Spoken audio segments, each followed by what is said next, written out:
when you're moving from place to place. Good morning, good morning, morning, good morning, morning.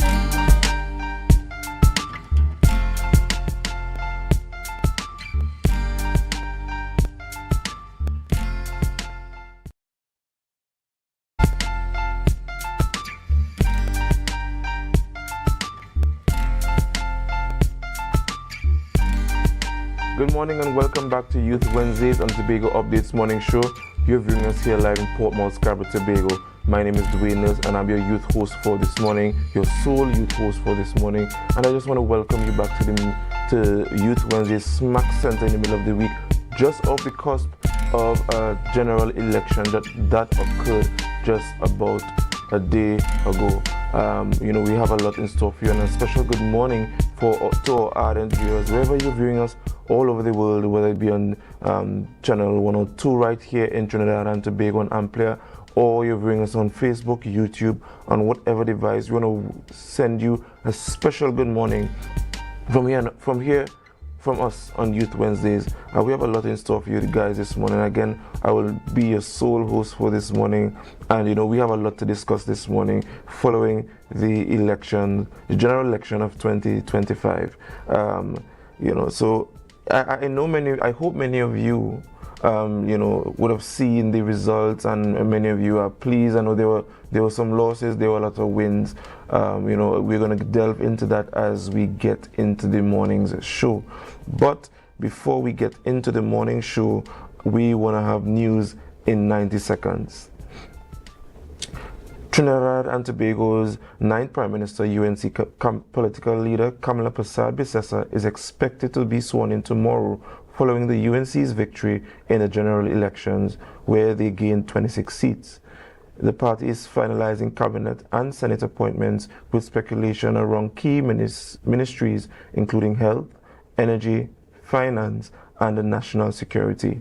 Several attorneys and former ministers are being considered. A new Ministry of Artificial Intelligence is being proposed.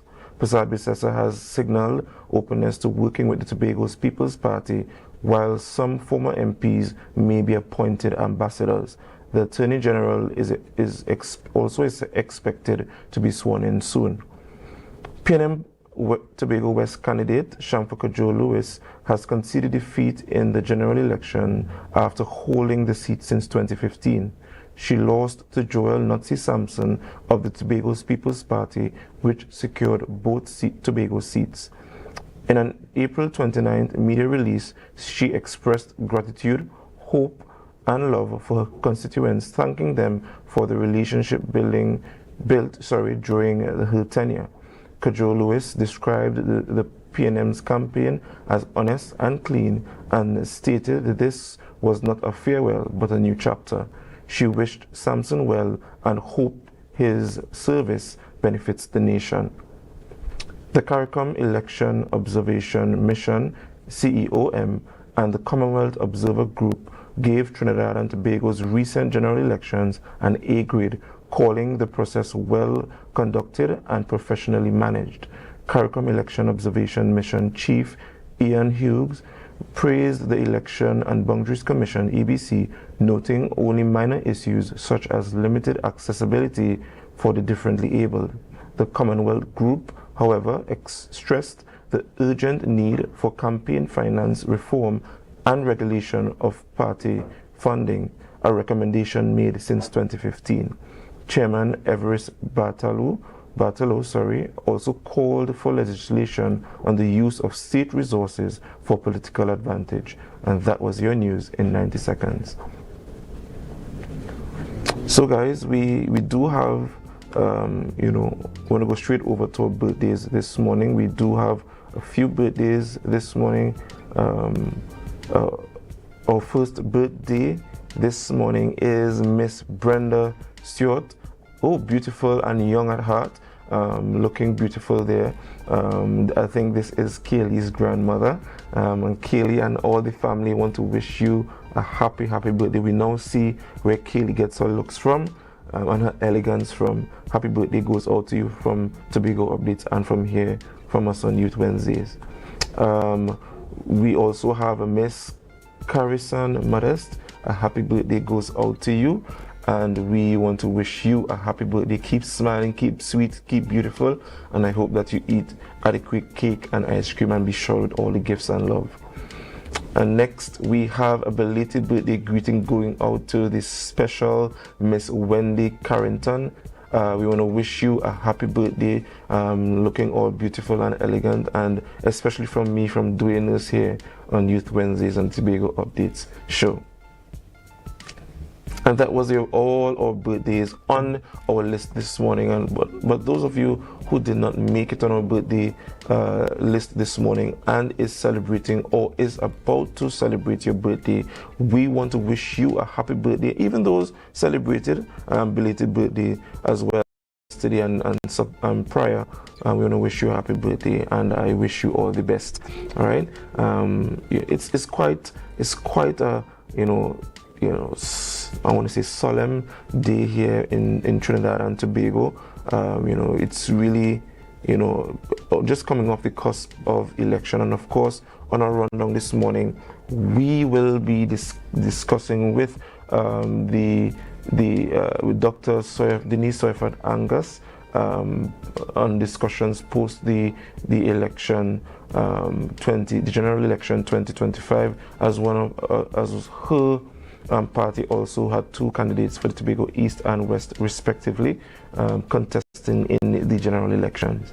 And next we have Joel Seeley, a moderator for the Tobago Fashion Quarter 7. He will be coming to discuss with us what happened, what is happening around that event here in Tobago. And that is all for our rundown this morning. I want to thank you guys for joining us. Although I'm all alone, I have you as company this morning, which is the best company that I could have this morning. And I want to wish you to share the live, share the live, share the live. We will be right back.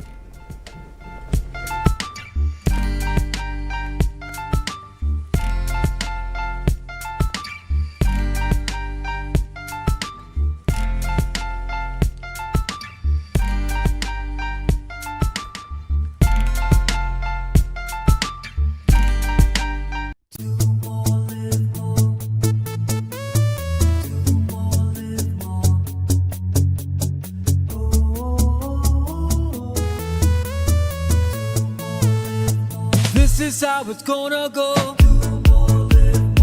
They better look up below, 'cause this is your show, and everybody's gonna know. Say it to them once again. They better look up below. This is your show, and everybody's gonna know. That's how it's gonna go.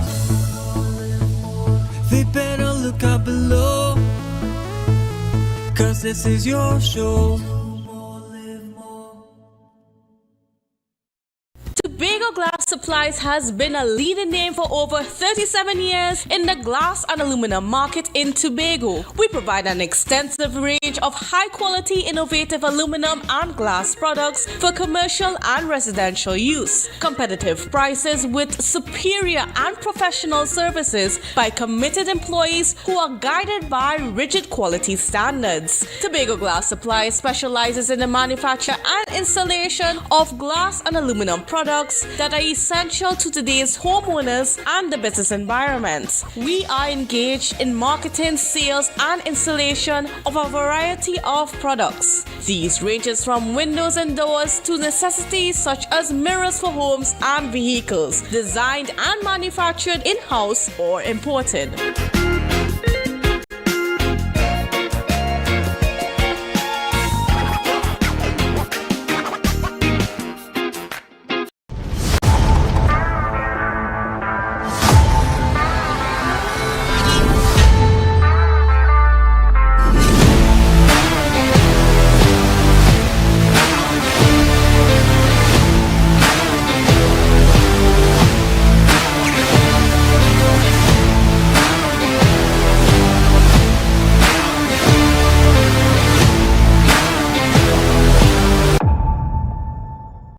So guys, there are some new developments in housing in Tobago. So it's goat racing time.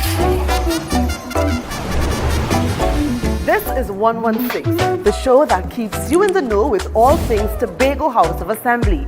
Each week, 116 delivers a fun and engaging overview of the latest developments, achievements, activities, and events of our dynamic assembly. So join me. Let's dive into the Tobago House of Assembly's Week in Review right here on 116.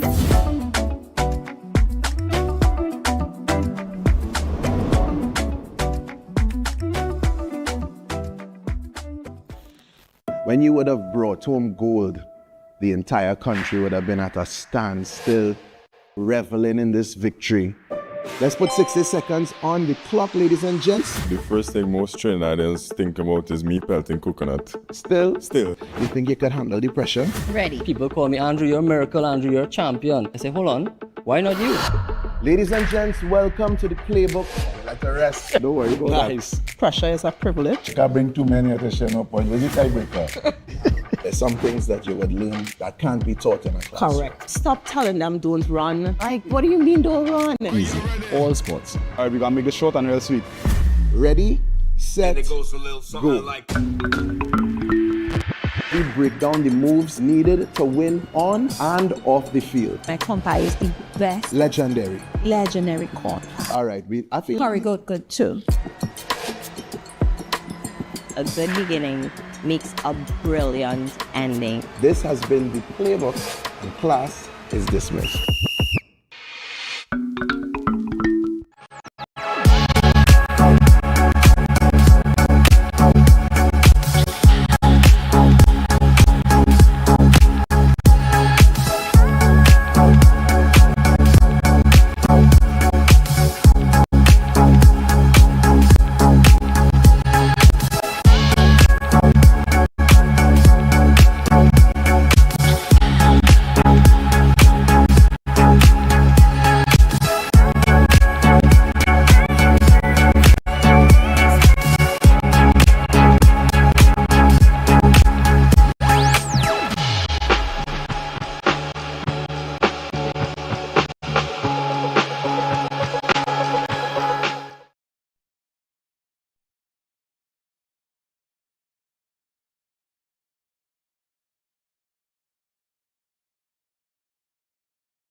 Tobago Updates Morning Show.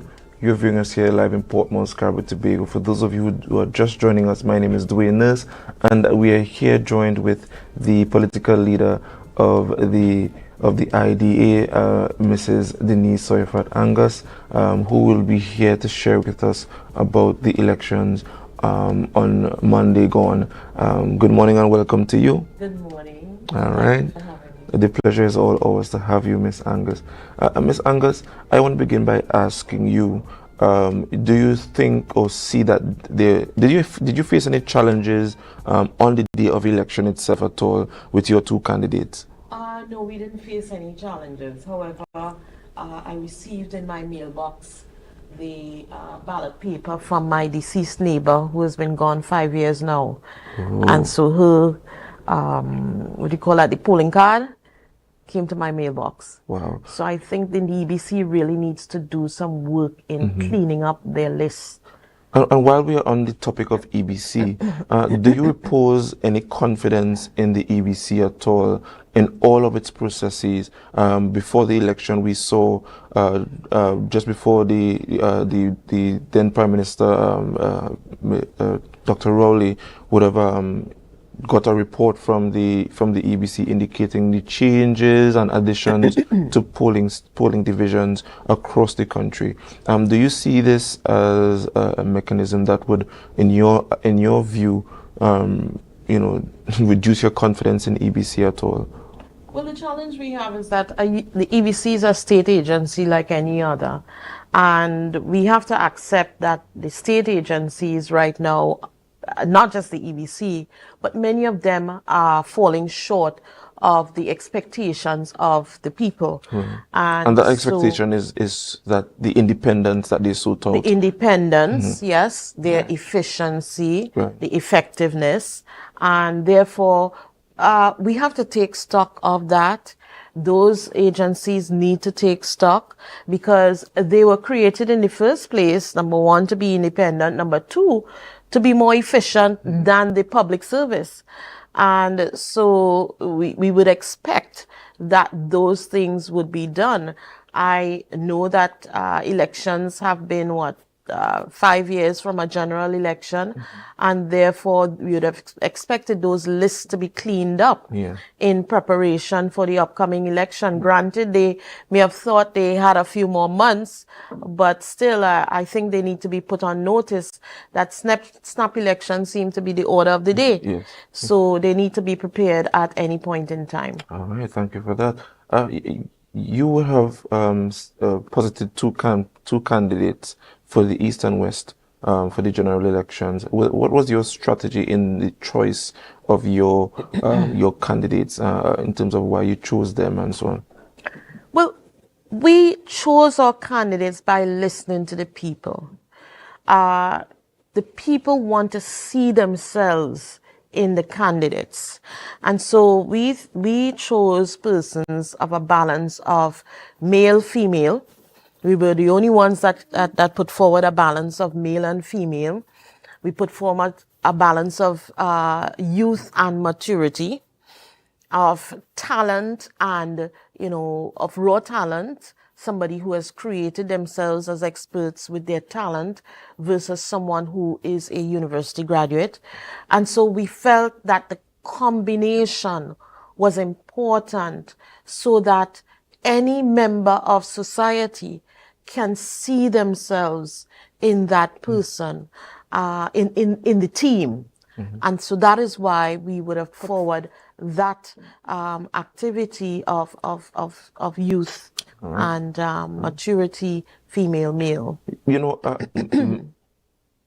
Manifestos and now called mandates are part of any political campaign.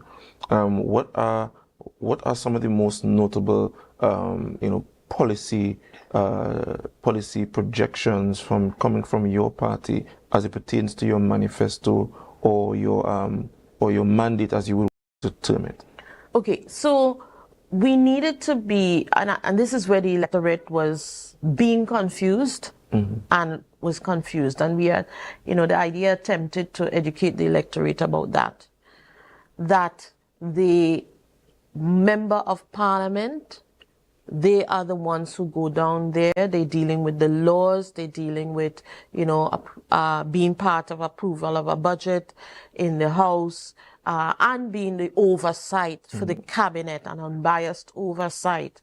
And so when we talk about policies, because we have a Tobago House of Assembly in Tobago, it's different from when you have an MP running in Trinidad who could talk about policies of the central government. That would affect Tobago's development. Right. But what we advocated for strongly is, number one, a reform of the national constitution. Number 2, inclusion of a bill of community rights.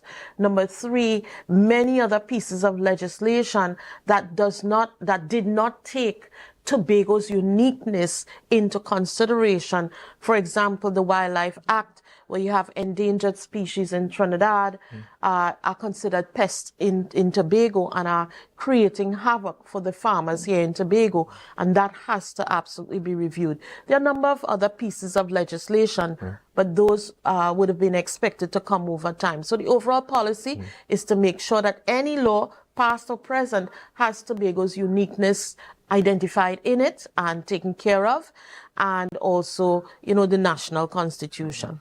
Just remind the viewers, is this your third stint at an election, or is your second stint? Well, I entered as an independent in 2020. Yes. And in 2021, the party entered into the Tobago House of Assembly elections. This is the first general election we're into. Yes. So how would you describe your overall reaction to the results, particularly with your candidates receiving but 140 votes across the east and west seats?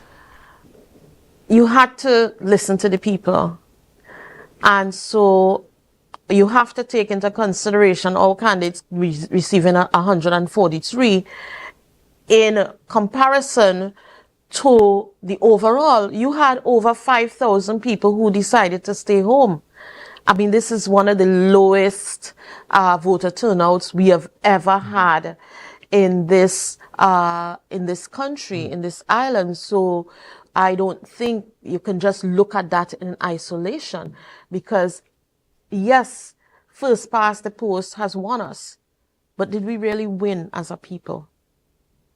What message were the people sending when they say we're not coming out? And this is something we picked up while we were canvassing on the ground and campaigning. A high rate of persons saying, not me, not this time, we're not coming out, makes no sense. A lot of voter apathy. I understand that.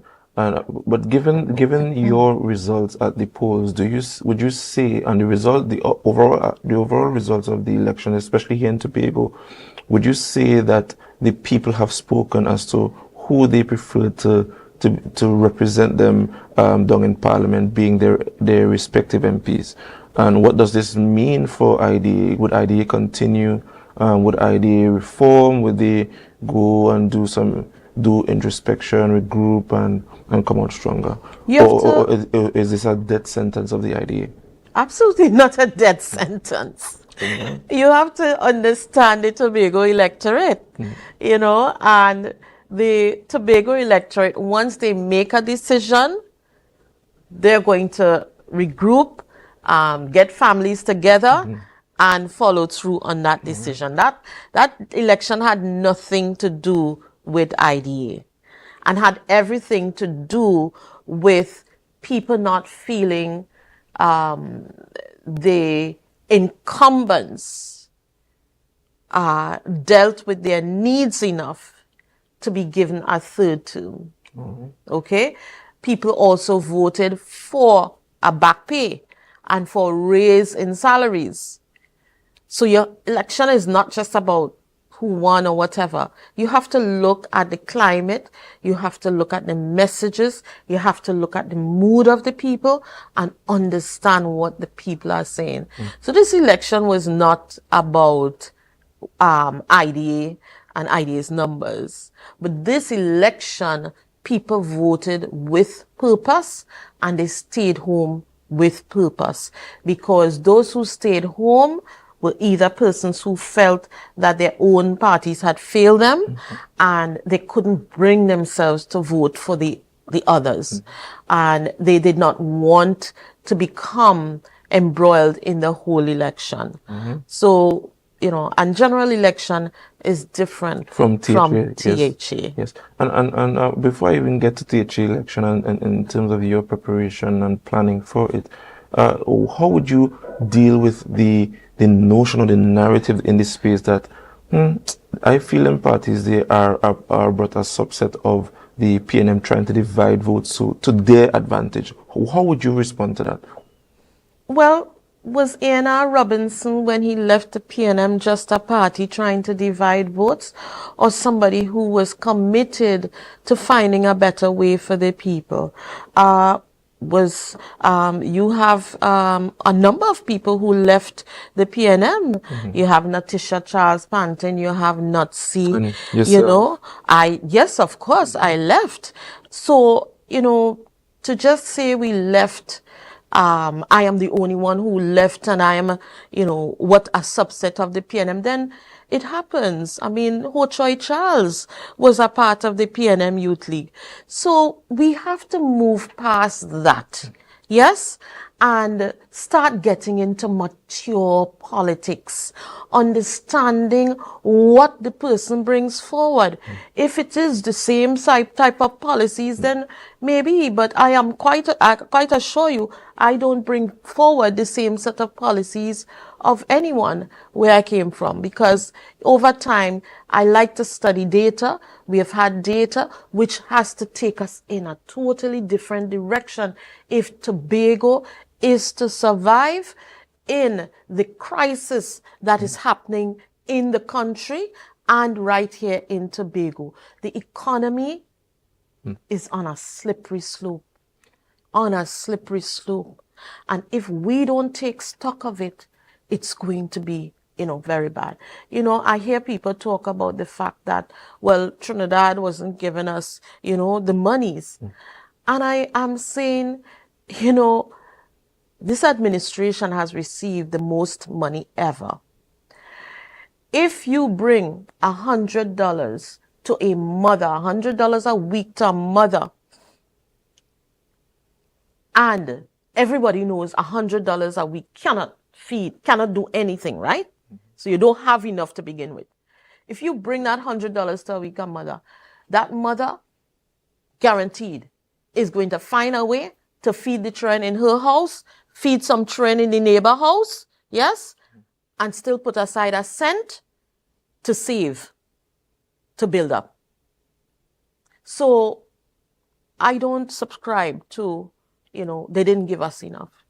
You got what you got, and therefore you have to prioritize and make sure the children are fed and make sure you put away some, you invest some, and that is how we go forward. But there will never be enough. Yeah. But do you believe that from 2015 till currently that the Tobago House of Assembly has been getting enough? And if that is, whether that is your belief or not, should your candidates have won the election, would that have been one of the things that they would have been lobbying for on behalf of Tobago if they went down to Parliament? So for the last 60 odd years, we have never gotten enough. Yeah? So let's put that out there. Let's put that out there. Based on your previous utterance about you don't subscribe to it being enough. Correct. Yeah. So for the last 18 years, it's never been enough. Yeah? But we found ways to build a shopper complex, build a financial center, build schools, build community centers with what you have. Yeah? Yes, more could have been done. But currently, there's more, and we still have not seen the level of development with what we got. And so, yes, my candidates would have been advocating, because it's not just about getting more money. Yeah? We're advocating to be part of the development trust of the country, that we're recognized that we could be a serious pillar of development and diversification for the country. And therefore, there has to be an adult conversation about how Tobago is treated in the development budget versus how you're treated in a recurrent budget. Yes? Yeah. And that is a conversation that they would have had and that we still advocate for. But it's a conversation as part of a bigger framework of not just autonomy, but the national constitution reform, because we look at it and you can say the voter apathy that we're seeing is because people don't feel they are part of the process. If people feel they are part of the process, then they will, become involved. And so at the level of the national, I look at how many seats are there now, and you ask yourself, is everyone going to be put into cabinet? Where's the oversight going to come from? And so they need to move into a Senate that maybe is an elected Senate where the people could feel that they have a true voice within the corridors of power. We need to have a system that is of a true Westminster system. We do not have a Westminster system in our parliament, because our parliament is of cabinet dominance over the parliament. In a true Westminster system, it is parliament that dominates cabinet, meaning there's a larger body of persons who sit in the parliament and a smaller cabinet, so there's enough oversight to ensure the protection of the people and the protection of, the purse of the people. We do have a Westminster style cabinet, but true Westminster is in the UK. We don't even have a Westminster style, because when you look at Westminster style in the UK, you have way more persons who sit in the parliament than those persons who sit in a cabinet. Right now, we would have more people in a cabinet than sitting in the parliament. And whenever you have that, that is autocracy at its best. And that is why, the last regime lost, because they really worked it to the max. We are in charge, which we're going to do whatever. And so if this, if the UNC coming in, they are not mindful of that, they too will fall into the same trap of autocracy. And so it's really up to the people to demand national constitution reform. And I know that one of the big questions out there is, well, if the UNC already has so many seats, do they really need the Tobago seats? Will they be ignored, in there? Well, I did see and I did hear that the incoming Prime Minister, Kamala Prasad-Bissessar, expressing her willingness to work with the Tobagos, the two Tobagos MPs coming. But my question is, though, how did you feel when you saw that the PNM was unseated? And how did you feel when Kamala Prasad-Bissessar became Prime Minister? Well, you have to listen to the will of the people. It's not up to us as politicians. You have to listen to the will of the people. And you believe that given the fact that she won, that her campaign emanated the fact that she is indeed listening. Were you of that view? Well, oftentimes people vote against, People vote against, yes? And so what they were voting against is the performance of the last administration. People felt that the last administration was not listening to them. Look how many people crossed the floor. Either way, yes, on both sides. Yeah, but it became, who did we feel that we were more against, and we wanted to teach a lesson. And that is how persons operate within the electoral process. And so you have to accept that. And so another one of the questions that people are concerned about is whether they will now rush the autonomy bill. But I dare say that with the number of seats that they have, they will still have to have a couple of seats from across the floor within the PNM camp to be able to pass the autonomy bill.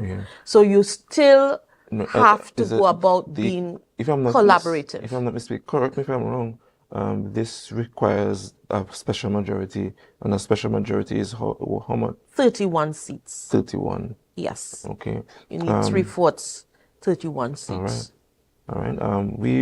Well, guys, we want to take a break, and come back to Ms. Angus. We have been having a very fruitful discussion about the election, her results, and the overarching results coming from the general elections that occurred on Monday. So stay tuned and remember to share the live, share the live, share the live. We'll be right back.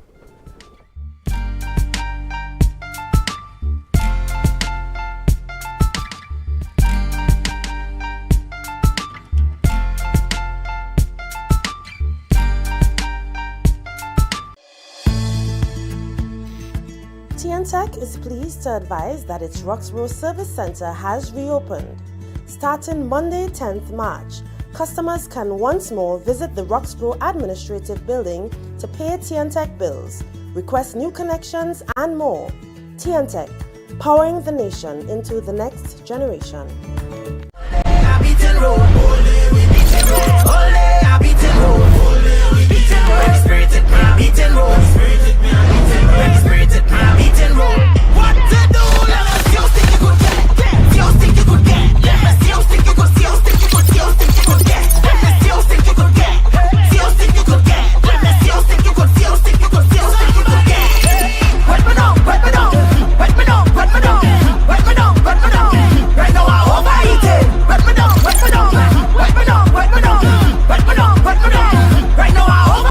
When the game is on, you don't want to miss the best moments.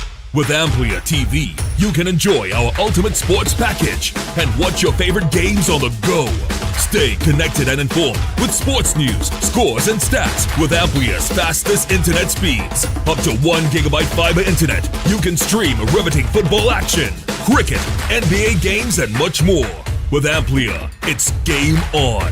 Visit amplia.co.tt or call 800-4663. AMPLIA. Do more, live more.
Put a smile on your face when you're moving from place to place. Good morning, good morning, morning, good morning, morning.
Welcome back to Youth Wednesdays on Tobago Updates Morning Show. You're viewing us here live in Port Moresby, Tobago. We are continuing the discussion with political leader of IDA, Mrs. Denise Soifat Angus. We are discussing everything about the election, including IDA's performance at the polls. So, Mrs. Angus, sorry, we have been discussing Offset about autonomy, but before I get there, you mentioned that you have intentions of contesting the THA election, upcoming THA election, which is just it's under 5 months in terms of preparation. Of course. I mean, we have to give the people hope. This is what democracy is all about. I mean, I applaud all of those candidates who entered the race. I mean, it says something to the incumbents, yeah, that clearly your performance is under scrutiny such that people feel there's a gap in terms of entering the race. But at the same time, it's not the first one that we have run. We've been around for some time, and you don't just give up. You don't just give up, especially if you believe that there's a purpose for you and that, you just don't give up. And this is, and are you going to remain political leader? Given the fact that the political leader is what often shapes the trajectory of the party, comes up with the strategies and so on, mobilize the membership of the party, right, in terms of putting forward candidates and so on, and giving that hope to the population to solicit their votes. That may be how political leaders operate in different parties, but in our party, we are governed by our people. Yes, we have brought our people into the process and they feed us information. They are part of the planning. Yes, so we don't have, the autocracy that exists elsewhere. Because we feel that, if you are to govern, then if you are to govern with not being autocratic, then you have to practice that in your party. Else you're going to go into governance doing the same thing. Right.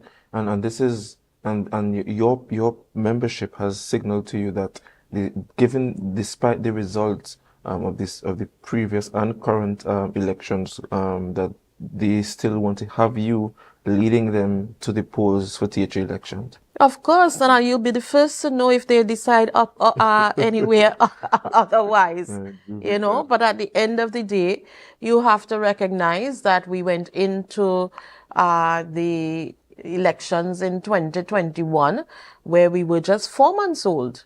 Yes? So you can't just take things in isolation, and you have to take things as a whole. Right. So what specific steps will IDA be taken to regroup and to rebuild and even strategize, especially for the upcoming THA elections? Well, you will have to mobilize and wait, meet with the persons in your grouping and wait and see.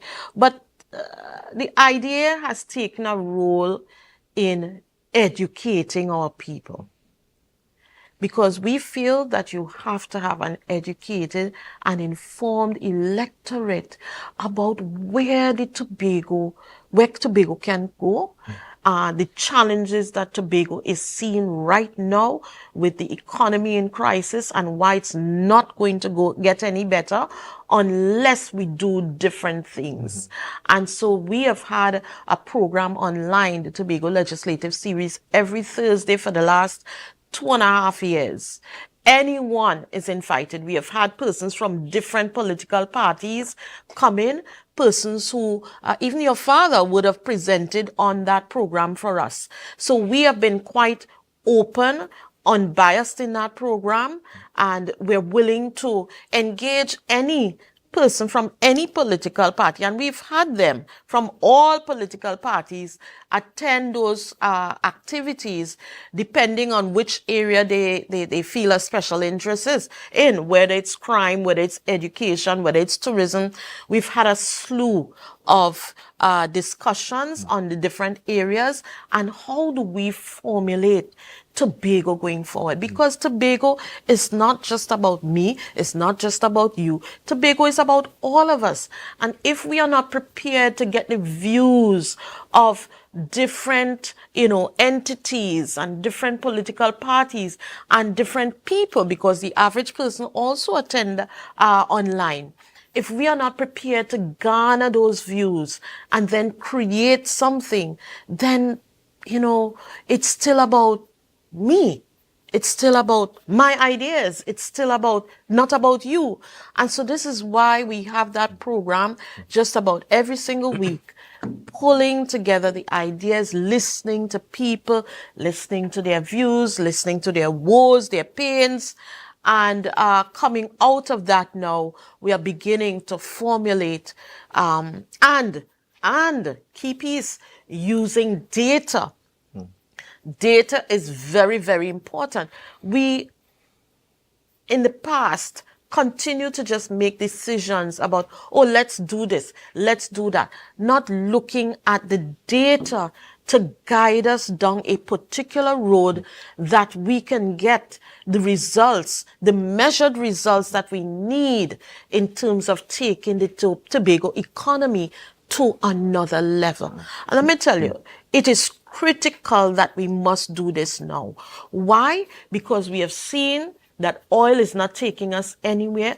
The last administration took us up from about 18,000 GDP per capita down to they left it at 14,400.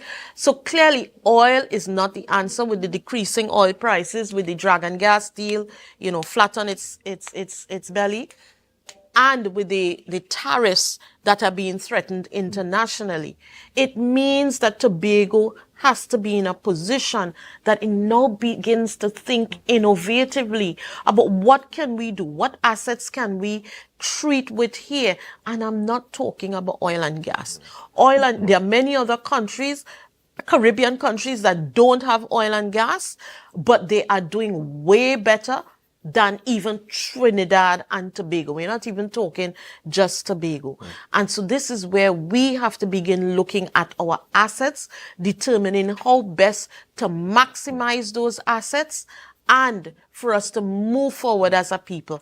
And the greatest way right now is to ensure that we empower communities, right, with the resources, with the authority, with the responsibility to start monetizing assets in their backyards and to begin truly developing themselves, shaping their own destiny. I don't mean to cut you, but we have but a couple seconds left. Unfortunately, yes, time does fly. Time flies. But my question to you, and it's a compound question, the TPP would have won their 2 seats in the Tobago East and West. Do you foresee any alliances? And what is your take on, them winning their 2 seats? Given that you have been saying repeatedly during your interview this morning that it's all about listening to the people, right? And the people does respond through their votes. And given the fact that the TPP would have won, do you see any future alliances with them, especially how they campaign and the things that they campaign on? You mean with the MPs?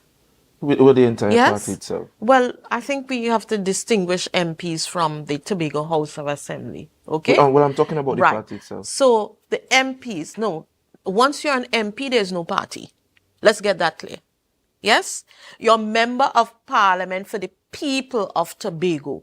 Once you're an MP, get the idea of party out of your head. And that is where we continue to fail in terms of our ideologies. They are MPs. Right. I am willing to have conversations with those MPs and get them to champion what needs to happen down in parliament. So I'm willing to have that conversation with them.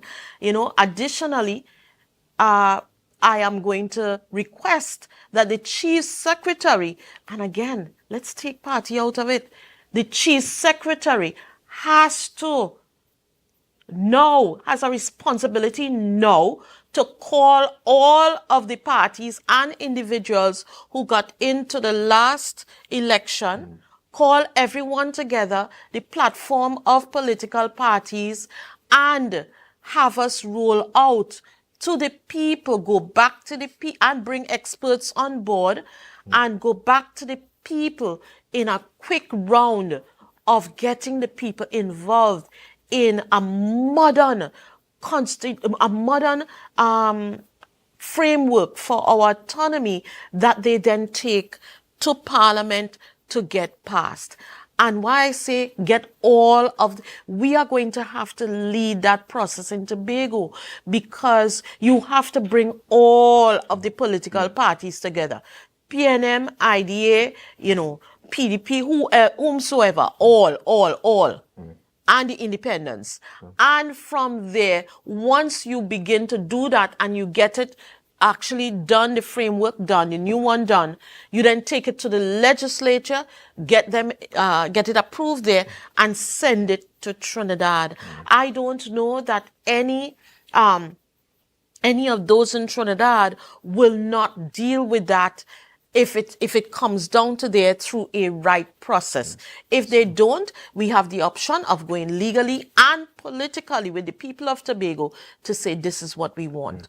And so I've given you what my solutions were, and it's written in our little brochure that we had clearly. So anyone, y'all can take it and follow it as you usually do. Right, so I want to thank Ms. Angus for joining us this morning, political leader of the IDA, for sharing with us this morning. We want to go and take a quick break. Up next, we have Mr. Jovan Seeley, moderator of Tobago Fashion Code 7. Forgive me, Jovel Seeley. We'll be right back. Just remember to share the live, share the live, share the live.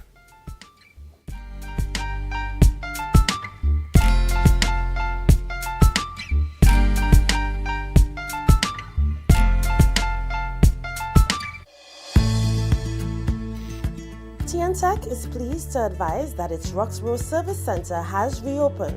Starting Monday, 10th March, customers can once more visit the Roxborough Administrative Building to pay TNTech bills, request new connections, and more. TNTech, powering the nation into the next generation.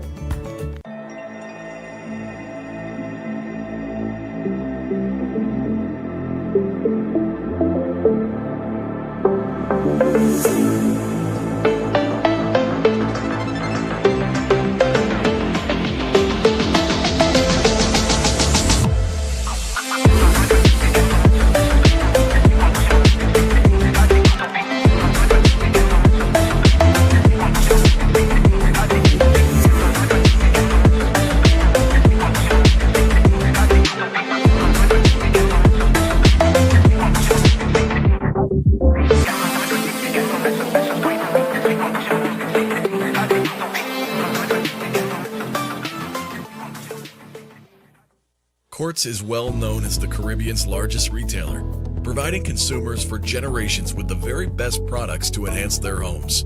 This year, we bring our expertise to businesses. Courts Business Solutions will serve small, medium, and large companies with the very best products at the most competitive prices, backed by warranties and after-sales support. Hoteliers, office managers, restaurants, and so many more. Courts Business Solutions, a brand of the Unicomer Group. Want to get better? Where to start? What kind of exercise to do? What to eat? How to get restful sleep? Need a doctor to search for root cause? Look no further. Come to Majuba Hill Lifestyle Center Foundation at our Wellness Center in Goodwood, or Food Hub in Darrell Springs, Scarborough, or Doctor's Office in Goodwood and Darrell Springs. Contact 49 Swift 4979 438.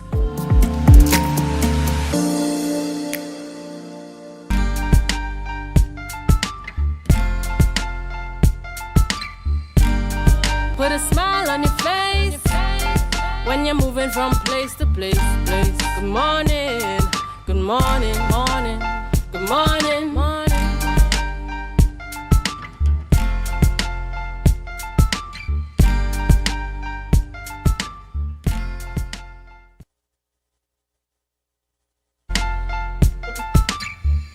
Good morning and welcome back to Youth Wednesdays on the Tobago Updates Morning Show. My name is Dwayne. For those of you just rejoining us and joining us, this is Youth Wednesdays on the Tobago Updates Morning Show.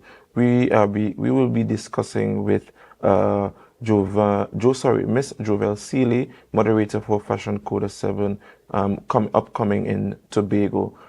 Good morning and welcome to you, Miss Seeley.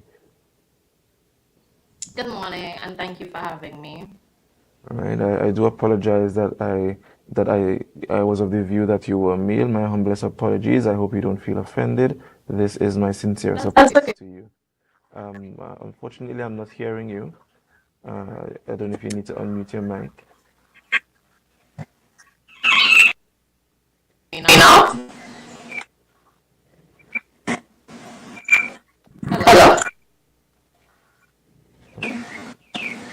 Are you hearing me? I am not hearing. Can you hear me now? No. Can Studio please fix this issue? I'm not hearing now. So we'll take a quick break and we'll be right back.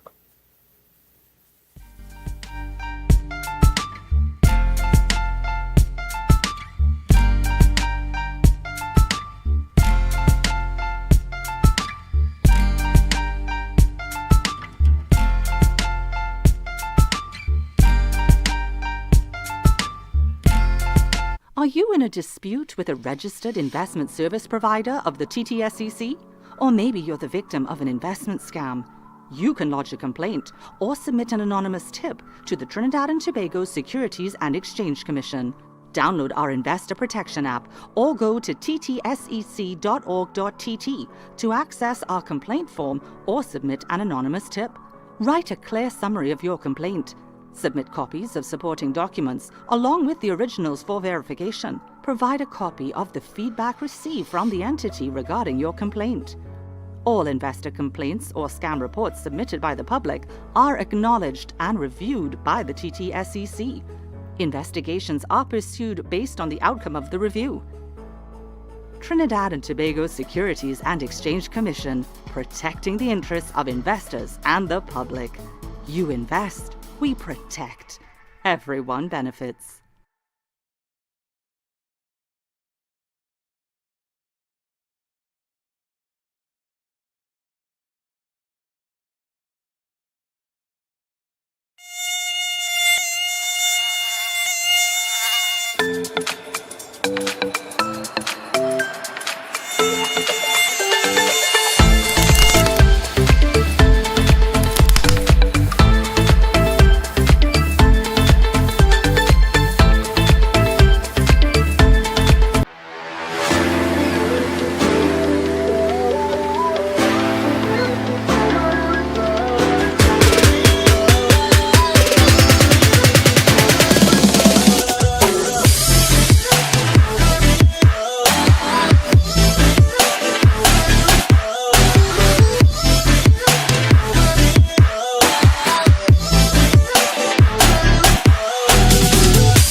Put a smile on your face when you're moving from place to place.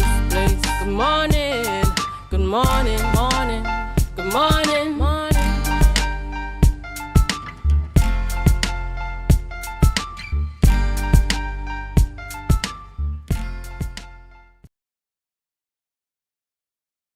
Youth Wednesdays. My name is Dwayne. Those of you just joining us, and we are continuing the discussion with Miss Jovel Seeley, moderator in the upcoming Fashion Code 7 happening here in Tobago. Good morning and welcome back.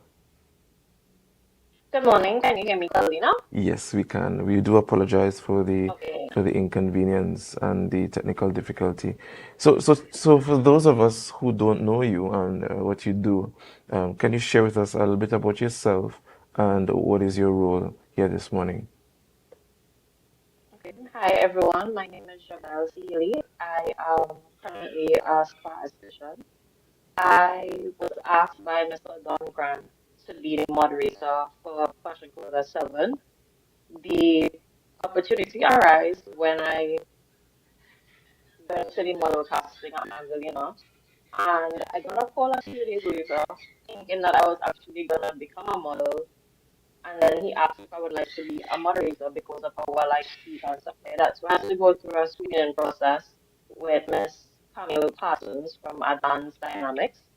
And a few days later, I got the okay that I passed, and now I'm just in preparation to make sure that I do a good job. Hmm.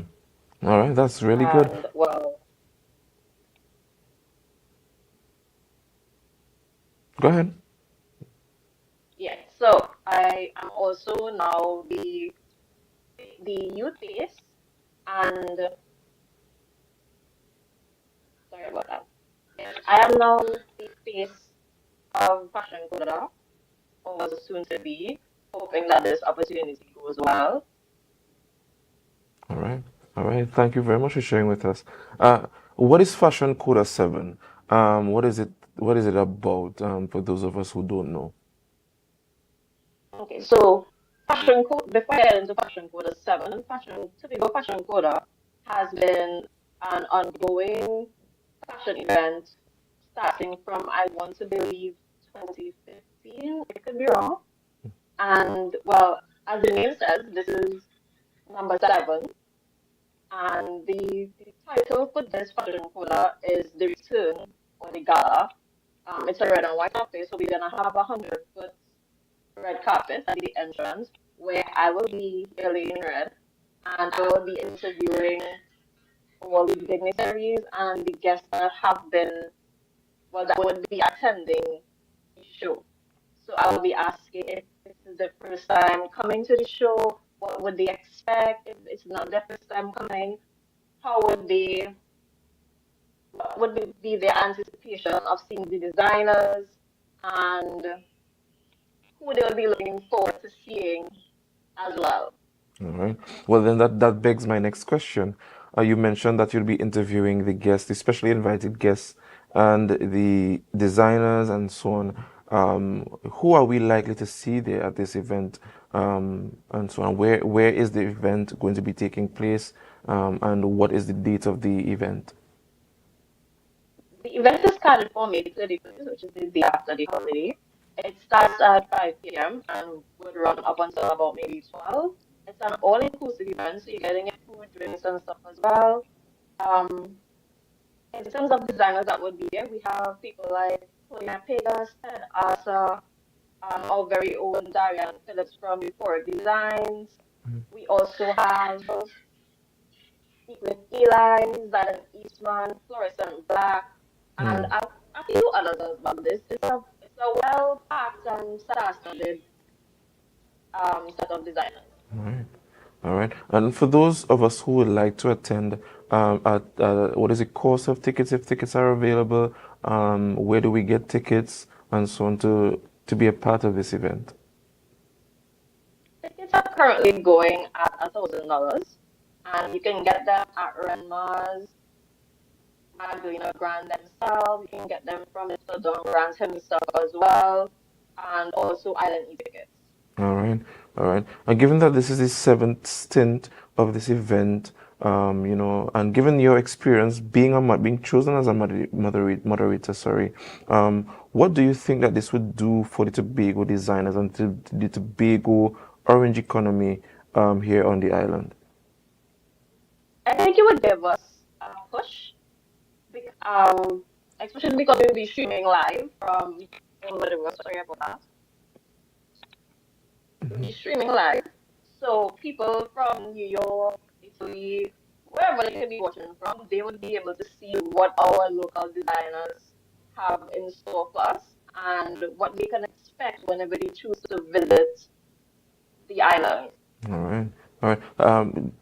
I don't know if you were in the in any of the prior quotas, but do you see from then till now, and in your experience, that there has been an improvement in the show itself and even in the designers? This is to be my very first fashion quota. This is supposed Okay. to be my first time as a moderator. However, from just hearing of the event itself, I like to believe that I should say, get bigger and better every time because we have new designers coming, and even if we have recurring designers, they always come with something that we've never seen before. So they always come prepared to wow us with whatever they've designed. All right, all right. So, Miss Celia, unfortunately, because we have run out of time, this is the end of our interview this morning. But before you go, do you wish to share anything with our viewers, especially where, again, they can find tickets, the date of the event, and where it's going to be held? The date of the event is May 31st. It's a Saturday. It will be held at the Magdalena Grand Ballroom. Come out and look your best for the red carpet. Tickets can be found at Island E-Tickets, Eli, Redman's, Magdalena Grand, from Mr. Don Grant himself. I believe you could get them at 10 others as well. No, but I would like to believe so. All right, all And right. well, they are $1,000 for the inclusive event. All right, thank you very much, Miss Seeley, for sharing with us. And guys, this brings us to the end of our Tobago Updates morning show at Youth Wednesdays here. And we unfortunately want to close the show this morning. We want to thank all of our interviewers or interviewees, sorry, for coming this morning, or guests. We want to thank you for gracing us with your presence. And I want to wish our viewers also a special thank you for coming on stream with us this morning and sharing the live. This brings us to the end of Youth Wednesdays. We're going to go over to Good Morning Tobago. Just remember to share the live, share the live, share the live. We'll be right back.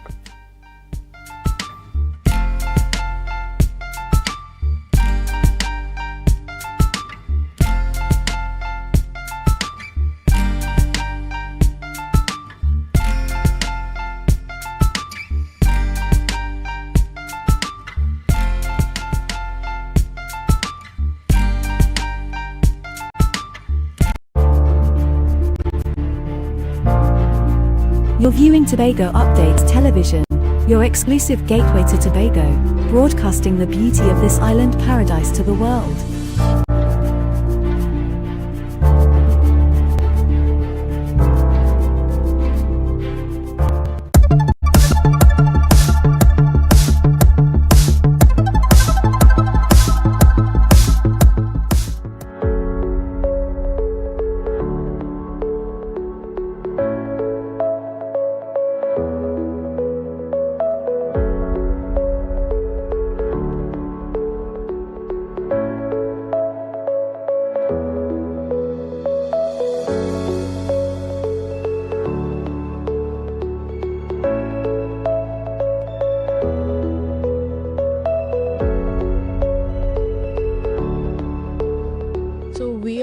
To mainly focus on disease of cocoa. Black pod and witch's broom are currently in Trinidad and Tobago, and we're going to give some sensitization about frosty pod, which is a disease that's in the region that could have devastating impacts to the cocoa industry. The reason why these are so problematic, they affect the economic part. It doesn't necessarily kill the tree, but it makes the farmers feel less productive. Today, the focus is on identifying the diseases of cocoa towards rehabilitation and restoration of the cocoa. So, as you know, we have one of the finest cocoa in Trinidad and Tobago, and we don't want to lose that genetic stock. And therefore, this particular training today is for that.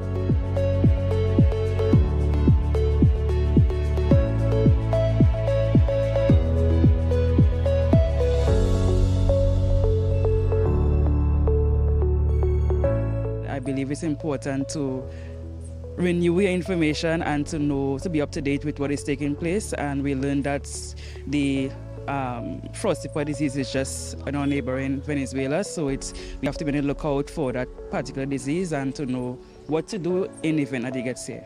So this workshop or training will help facilitate, refreshing the knowledge that officers have and putting things in place so we can get these cocoa seeds back up and running, back up at production, optimal production at that.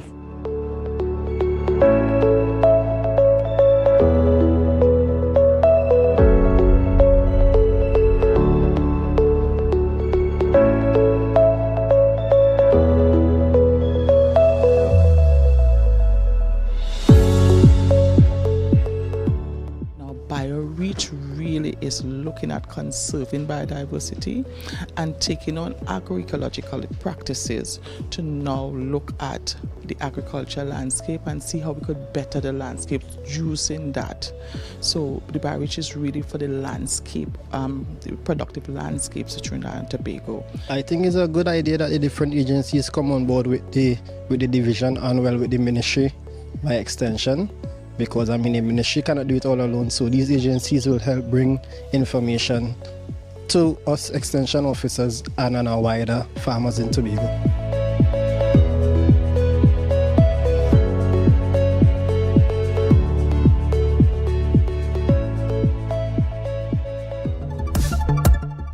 That was a production of the Department of Information, Office of the Chief Secretary, Tobago House of Assembly.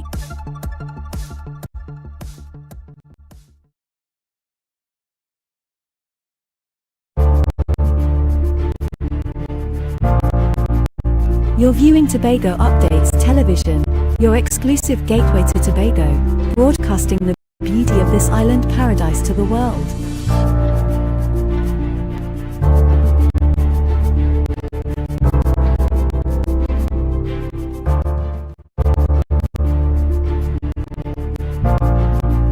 You're viewing Tobago Updates Television, your exclusive gateway to Tobago, broadcasting the beauty of this island paradise to the world.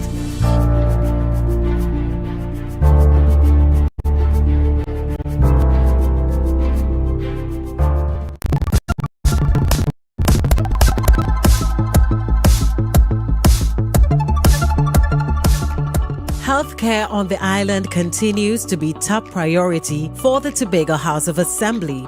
And as such, the Tobago Regional Health Authority recently commissioned 3 state-of-the-art high-tech ambulances to continue to provide service delivery to the people of Tobago.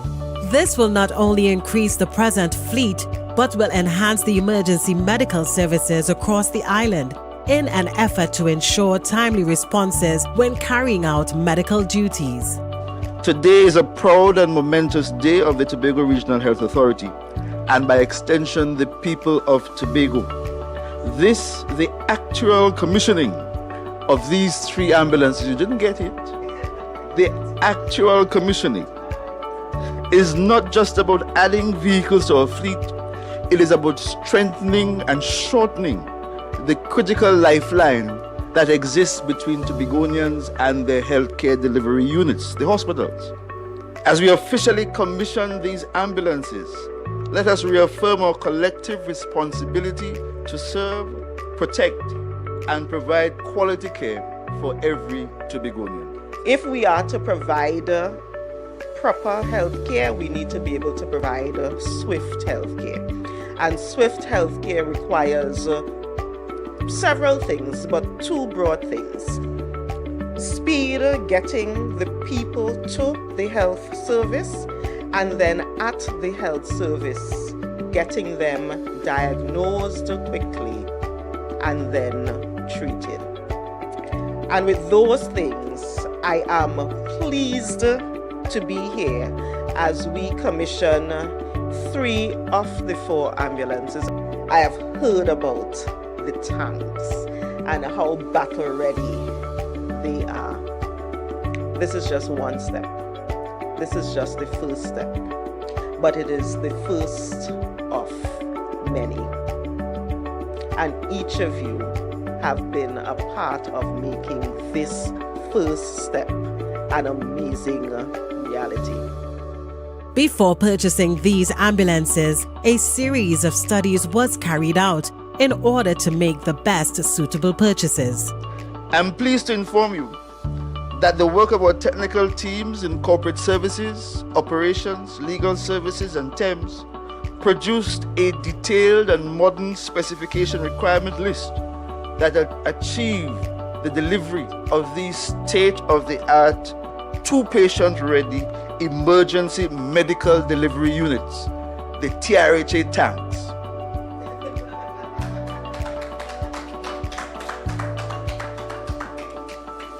Four of these units, as the three here demonstrate, are, as you will no doubt observe, just above the average size of the current units in the existing fleet, and will no doubt be applied immediately to work.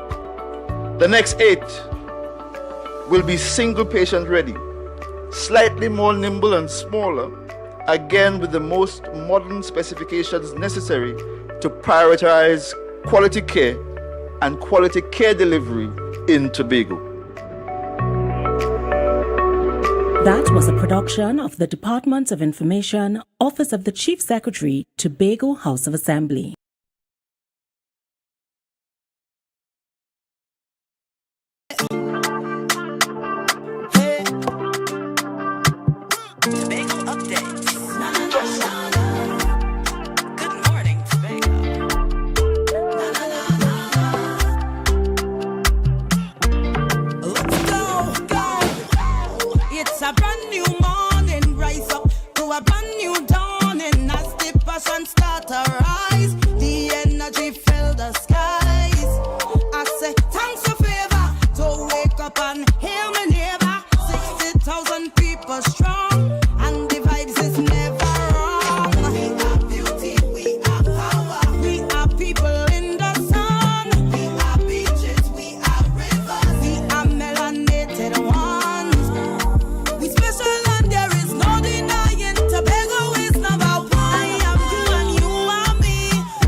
Welcome to Good Morning Tobago on Tobago Updates, your source for current affairs in Tobago, Trinidad, and the region, with the perfect conversations to complement your morning routine. I am Candace Jackson, and let's get started with the news in 90 seconds.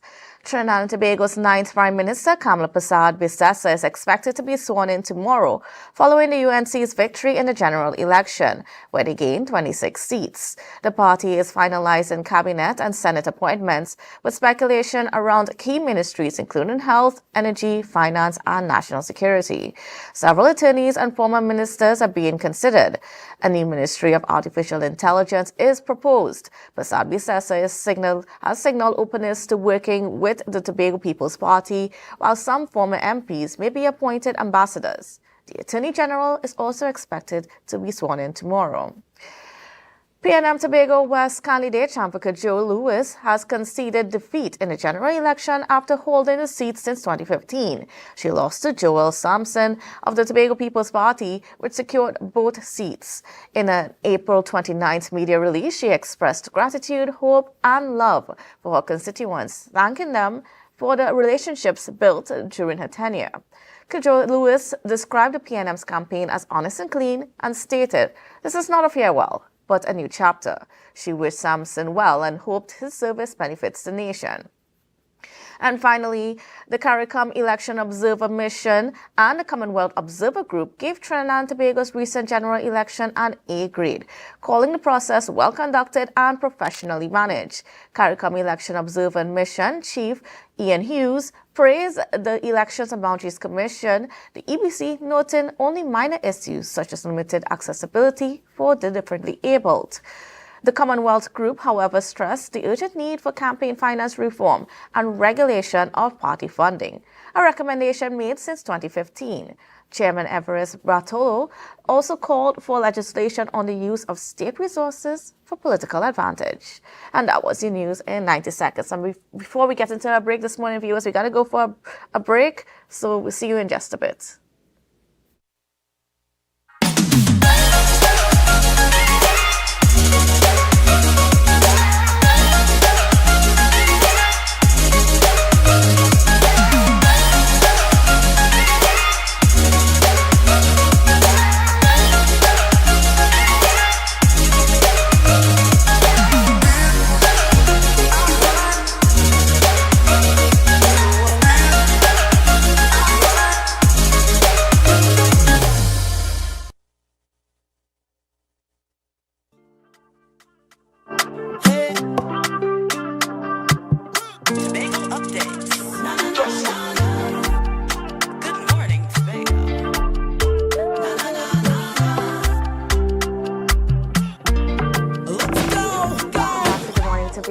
And viewers, now of course, as we're making our way into our new government led by Kamal Prasad Bisesa, we were just going to get into some of the postmortems of the general elections 2025. And joining us for this conversation this morning is Professor Hamid Ghani, and he's on the line with us. So good morning and welcome to you, Professor.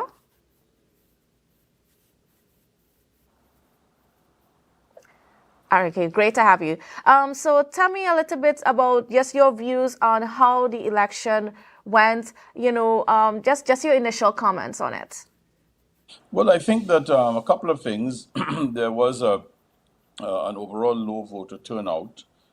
So we saw that in the last election it was 58% Trinidad and Tobago, and this time it's around 54%. So a lot of people stayed at home. But trying to drill inside of whatever numbers are available, and it looks as though the UNC, who contested only in Trinidad, picked up an additional 25,000 votes over what they got in 2020. And the PNM, who contested in both Trinidad and in Tobago in 2020, lost about 102,000 votes, people who did not come out to vote. So they had about 322,000 in 2020, and they were down to 220,000 in this election. So it would appear as though a lot of the PNM voters decided to stay at home and give this one a miss. But in Tobago, it looks a little interesting. It's very difficult to get numbers out of the EBC, but I managed to get some Tobago East numbers, some confirmed Tobago East numbers. And it is clear a couple of things have happened there. One is that the PNM vote fell substantially from 7,128 in 2020 to 4,396 in 2025. The interesting conversion, which was the major methodological challenge in measuring opinion in Tobago, was how would the TPP perform, because they'd never contested an election before, and the only historical data that you had that could be connected to them was the PDP. Now, in 2020, the PDP got 5,866. This time around, they got 788.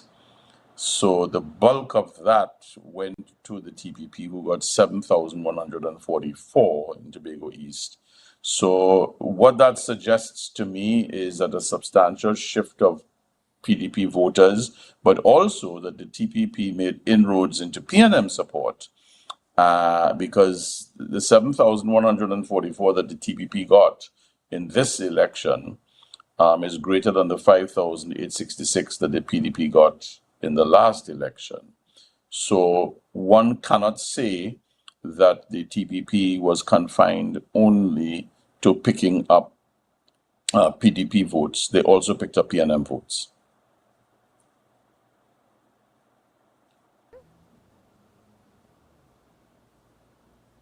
Do you think that the TPP was underestimated in this election? I think the TPP were able to campaign strategically. They currently hold the Tobago House of Assembly, and therefore one had to imagine how they were likely to perform by looking at what the PDP would have done before. So they were an unknown quantity. I don't know if underestimated might not be the word, because it was a fierce campaign, so they were not underestimated by anyone. I think what happened here is that they proved their worth, that they are now a force to be reckoned with in Tobago. They have redrawn the political map in Tobago, which is very significant.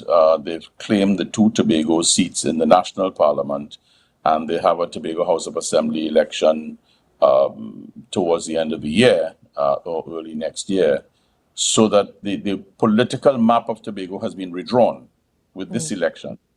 And what was being shown about maybe 2 weeks ago was that there was a potential for the PDP to be splitting votes. And what happened in the last 2 weeks is that a lot of voters made up their mind to do a couple of things. One, the amount of vote splitting on the part of the PDP reduced considerably. And two, a switchover of a number of PNM voters to vote TPP is also evident. And all of this took place within the confines of a low voter turnout. Now, in 2020, the turnout in Tobago East was about 58%. In 2025, the turnout is about 54.8%. So even with a lower voter turnout in 2025, the TPP has managed to capture a substantial amount of former PDP votes and a substantial chunk of PNM votes to build a new coalition of voters who will identify with the TPP. It was their first electoral test, and that is perhaps the most significant aspect of what has happened here in Tobago. And because I only have Tobago East figures, I could not get Tobago West figures. But the fact that Tobago West was the stronger of the 2 PNM held constituencies, and that they won that is very significant. Of course, in Tobago West, you had about 9 candidates contesting, so it was a pretty hotly contested race. But I think what we're looking at now is that a new force has been born in Tobago politically, and that is the TPP. And I'm basing that comment on these election results.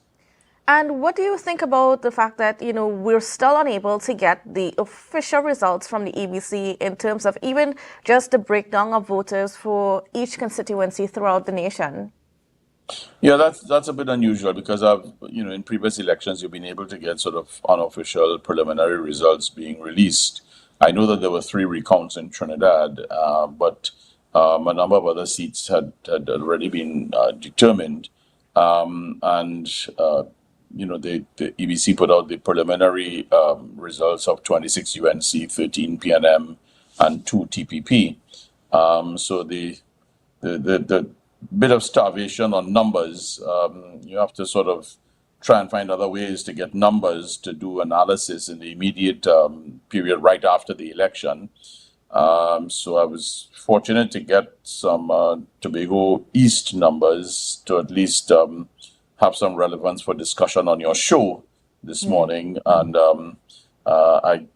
when I get Tobago West numbers, I could maybe do an analysis of those numbers then. But right now, Tobago East numbers are showing that the PNM suffered from low voter turnout as well as from losing votes to the TPP, because with 5,866 PDP in the last election and the TPP gets 7,144 in this election, it means that they've captured the PDP votes substantially, and they've also made significant inroads into the PNM in Tobago East.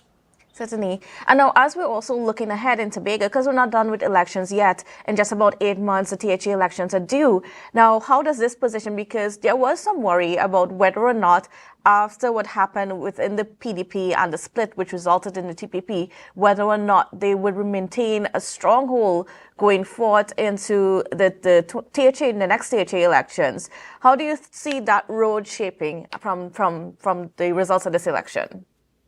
Well, the TPP, as I said, has rewritten the Tobago landscape, and I think that they are in a very good position as a consequence of how they have campaigned.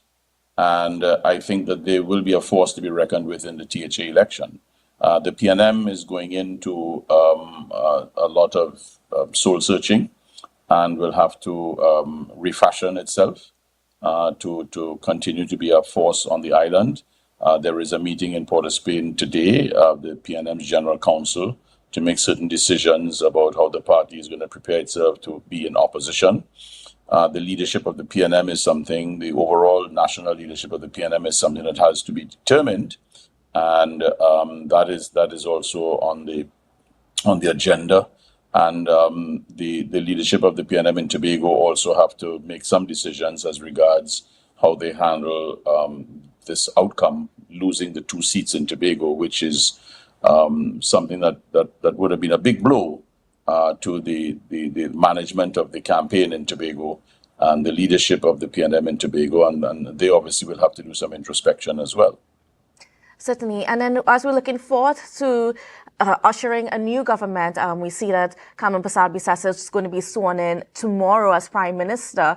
And how do you see this new government taking shape? And what do you predict for the next 5 years? What kind of government can we expect for the next 5 years? Well, it's going to be a multi-party parliament, and the 2 Tobago representatives in the parliament obviously have a mandate to pursue autonomy for Tobago. I rather suspect that the new government is going to give the autonomy debate and discussion a high level of priority. That is my anticipation. And I think that some kind of autonomy deal will have to be worked out. And the relationship between the UNC in Trinidad and the TPP in Tobago will perhaps get involved there, but they're not at the 3/4 majority to amend some of the more significant aspects of the Constitution, so that there will have to be some discussion with those PNM MPs in Trinidad as regards how the party is going to engage in a new autonomy arrangement, seeing that the last one didn't quite work out when the PNM was in power. So that is going to be an interesting discussion. But as it is now, between the UNC and the TPP combined, they have effectively a 2/3 majority in the House of Representatives. Of course, we wait to see who the independent senators will be, because they may very well hold the balance of power in terms of being able to satisfy the 2/3 majority in the Senate. Unless, of course, the PNM gets on board with the idea and uses their 6 opposition senators to support any measure of that nature. So I think that we're going to be going into a period of consultation and discussion where Tobago autonomy is concerned. But I think for this parliament, that is going to be one of the top priorities for the new government going forward in respect of Tobago. There'll be a number of other issues of a national nature, but I think that the Tobago autonomy issue has been lying around for far too long, and I think that it is something that its time has come.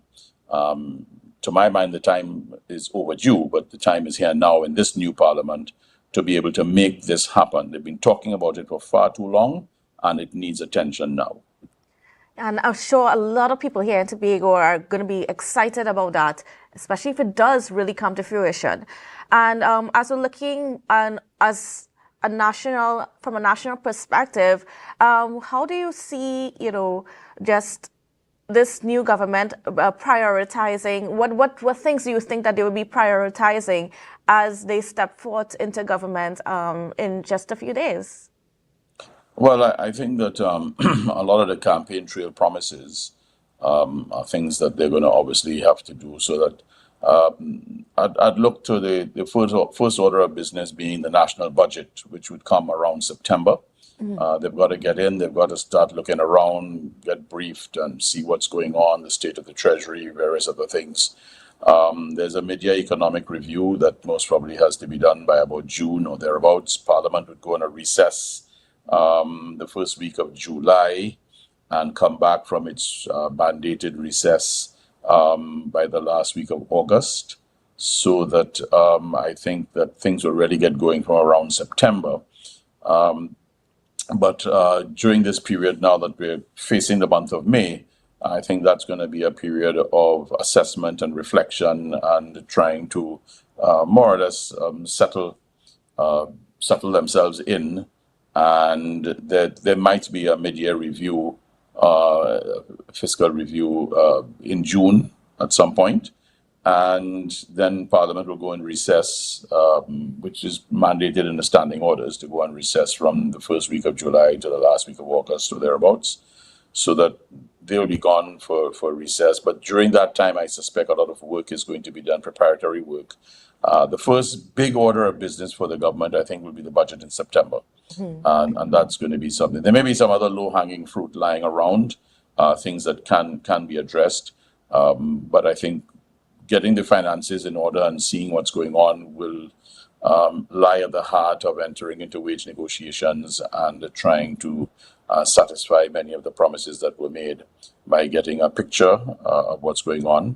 There may be some philosophical changes in the way that taxation is applied, whether they're going to give some kind of tax relief as a means of helping to provide some kind of stimulus into the economy. They may have a different view. I mean, it's difficult to tax your way to prosperity. And I don't know if they're going to take a different approach to taxation. And, they've talked about removing the property tax. They've talked about a number of other benefits for persons, some kind of tax relief on pensions and various other things. So I think that it's a big task ahead. It's a new government coming in. We've never had an April general election before. It's first time. So that government coming in, starting up on the 1st of May. I think that we'll monitor the next few months, but I think the first big order of business will be the budget in September. All right. I want to thank you so much, Ms. Professor Ghani, for being on with us and for giving us your perspective as we get into some exciting times, as we are going to witness a change in government after 10 years of a PNM-led government, and we're now going to Kamala Prasad-Bissessa's regime. So we're looking forward to see what that brings for us. And of course, I know you will be on with us as we track what happens over the next 5 years. So thank you again. All right. Thank you. And viewers, well, we got to go for a break, but we'll be right back after this. Rise up to a brand new dawning as the passion start to rise. The energy fill the skies. I say thanks for favor to wake up and hear me neighbor.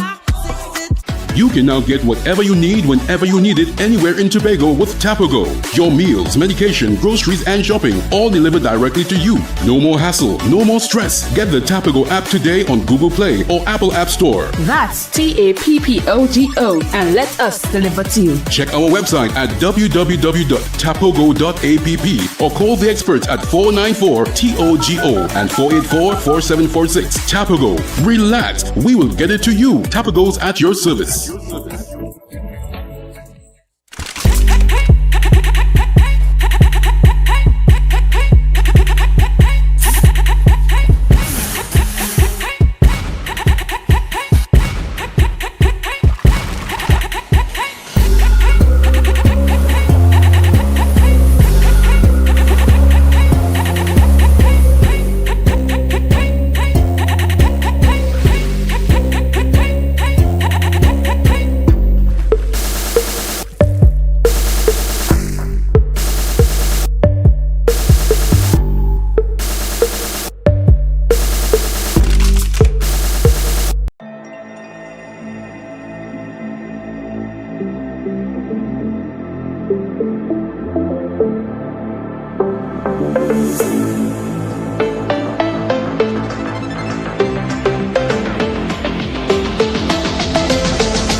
back to Good Morning Tobago on Tobago Updates. Viewers, now we are chatting this morning with Chairman of the Tobago Division of the Trinidad and Tobago Chamber of Industry and Commerce, and of course, that is Mr. Curtis Williams. Good morning and welcome to you, Mr. Williams. Good morning, Captain.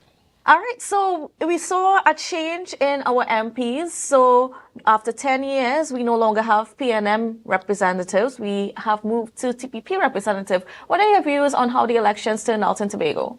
Well, first of all, I just want to say thanks to the what do they call it, Prime Minister designate. Yes. The Honorable Kamala Prasad Bisesa, and also thanks to the Chief Secretary and his party, which is the Tobago People Party, in terms of Tomo and Mr. Thomas and Mr. Sampson for winning the 2 seats in Tobago. We just want to send that congratulations to them, and we are willing to work with them moving forward. We're willing to work with the new government, and I'm sure definitely we'll send our letters out to them to say thanks. What I see coming out from that campaign is I see the Tobago People Party had a campaign of issues, challenges that Tobagonians face, the average Tobagonian face on a daily basis. The truth of the fact is that the issues were coming out so clear that I and all was amazed at some of the issues that we face here in Tobago. As compared to the PNM campaign was more history, a lot of history and rhetorics and picons, who belly big and those kind of things. We didn't see we didn't see issues coming up from the PNM camp, things that they should have done within the last 9 to 10 years. And that tells us, that story, because I had I was watching the two parties as the campaign going along. And there were some areas that I saw where the Chief Secretary was delivering as a political leader of the party, and I was really impressed with some of the issues, because they are issues that affected us as business in Tobago and Tobagonians. No, and as you touched on that, there was one thing, because I spoke with Mr. Anson as the political leader of the Tobago Council, the PNM, just last week, and I'm raising the matter of the foreign direct investment situation where we have that land license tenure, and of course the business community has been very, very vocal over many, many years about the need to remove that or repeal that or do something with that to make it easier. And he said that such issues are not quite as important in the parliament side of things, sorting out, that all that needs to happen is to make the process shorter, not necessarily change it. No, well, I mean, again, you understand, these things to him didn't look important, but to us in the business community, they are important. And that's why I said that the focus, they need that, their whole strategy was just wrong.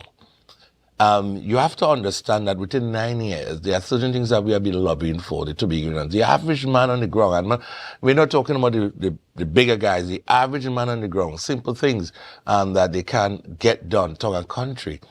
Candice, I remember doing an application for tongue and country for land development. It took me nearly 3 years. And not only that, Candice, I have to go to Trinidad. And I have to be back and forth for 3 years, back and forth in Trinidad just to get a simple land development process done. Well, Mr. Dennis said that perhaps you guys were doing something wrong because it should be. This is what he said, because I posed these questions to him, and he said that no, the process is actually easier, and perhaps that it was not being done the way it should be done. Candice, no, I'm telling you, I went through it myself, and we see with Town and Country Planning there's some of the issues. Let's talk about Register of Birth and Death. You see now the Register General, they're fighting there, and then the process just get delayed. So you're having probably a 5-day or even much more delay in getting the registration of birth and death. And again, there are some more issues that we could talk about. And you mentioned about the land license. Why we can't quicken that process? So let THA handle the entire process of the processing of the land, and then it will be faster because it's done in one piece. Not have to go to Trinidad to go to the Ministry of Finance and sit there for a while. And there were some more issues that he spoke about, and these are touching things that Tobagonians and as you mentioned, the disrespect to Tobagonians, because we are people, we are sensible people, we are bright people. I don't know why someone felt that we can't do things in Tobago, that we are so behind or backward. Candice, come on. Look at simple thing like we were talking about the flights coming into Tobago and extended time, especially when it's busy, so that we can get flights leaving. I came in from, I was traveling to the US and I came in about nearly 9:30. And Candice, I couldn't get across. Yeah. It meant now I have to fork out money to go at a hotel or sleep in the airport. Fortunately, I had funds that I could have go to a hotel. But if I didn't have that funds, and the average Tobagonian don't have that fund, that meant that I have to sleep in the airport in that cold air condition on my bags. That's unfair. Trinidad and Tobago is still one country. I don't know why somebody's trying to tell us that everything I need in Tobago, I have to go to Trinidad to get the authorization from. I think high time, we passed that time. So that politics of speaking 10, 15 years ago, gone. We're now in the present, we're now dealing with a present time situation that folks don't have the time to waste to sit down there. We want the thing now, and we want it fixed now. So do you think now with this change in government that all of these issues and all the other ones that we have not even mentioned, would they be addressed? Well, the thing now is that the two representatives of Tobago now will have a conversation. They will now able to go down to the parliament and negotiate with the central government. I mean, I worked with the UNC when they were in power last time, and the relationship was really, really, really fantastic. The Tobago division, we had the chamber. I remember we sitting with the finance minister at Cocoa Reef Hotel for an entire day, like a little retreat, and we going through the budget and dealing with issues that were affecting Tobago at that time. So I could fairly say that the UNC will give Tobago the air. I know the UNC will give us the air, and we will have a cordial relationship with it. So there's no bickering and fighting anymore. That day is for that over. We're going to have conversation. We're going to have phone calls between the two players, and I'm sure they will have meaningful conversation. Tobago, we might get all that we so desire, but we will start to get something. If we're looking at the autonomy bill, we may get some aspects of it, or we may get the entire thing. If we're looking at the percentage increase in the budget, of course, we may get a percentage increase, whether it's 1%, 2%, but we will get something. And I know the media review is coming up sometime, I think it's about June. Yes. And I could guarantee you, Candice, we will get something going forward.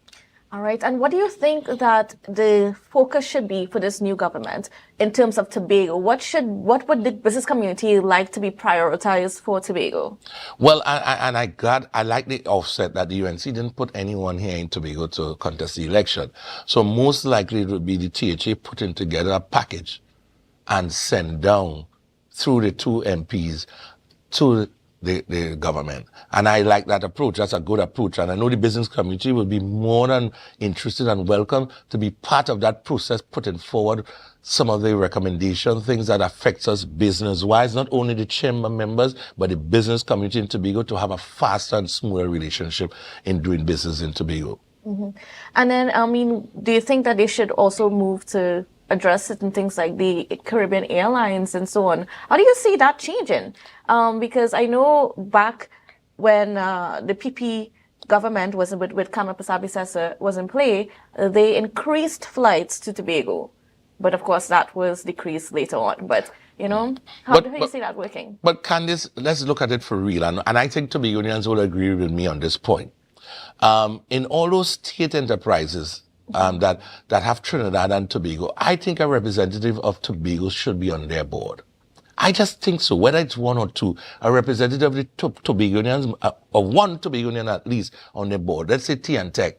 We should have a representative from Tobago in T&Tech, WASA, TSTT, Caribbean Airline. Why we don't have one or two? Airport Authority. Why we don't have one or two representatives? This is Trinidad and Tobago. The name carry Trinidad, T&T. And we're supposed to have a representative of Tobago on all these state enterprises that makes decisions that affects Tobago. Because a Trinidadian sitting in Trinidad will not feel the pressure or the pain that we have to traverse through on a daily basis. So I think it's important. And the first conversation, I think the THA going down, speaking with the central government, is that all these state enterprises that interact or have interface with Tobago, I think there ought to be a representative or two from Tobago on these boards. The ones that affect us directly. That's correct. And then should those representatives come from just the regular public, or should it be recommended by the THE?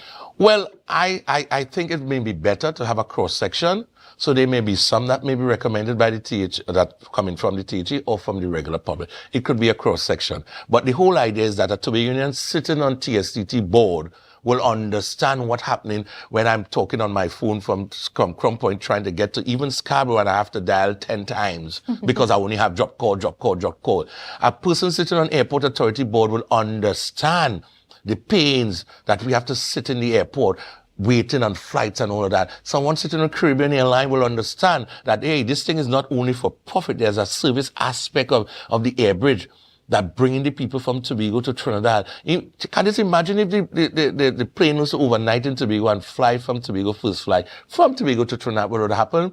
It would mean that you will meet your 8 o'clock appointment. That's correct. And that's correct. And I think for some reason, even Tech, why we can't have a representative of Tobago sitting on Tech board, one or two, and all these other state enterprises that I see that have saying things, because some of them, they talk about even Export TT and all the other big state enterprises that talks about things happening in Trinidad and Trinidad taking full advantage of it.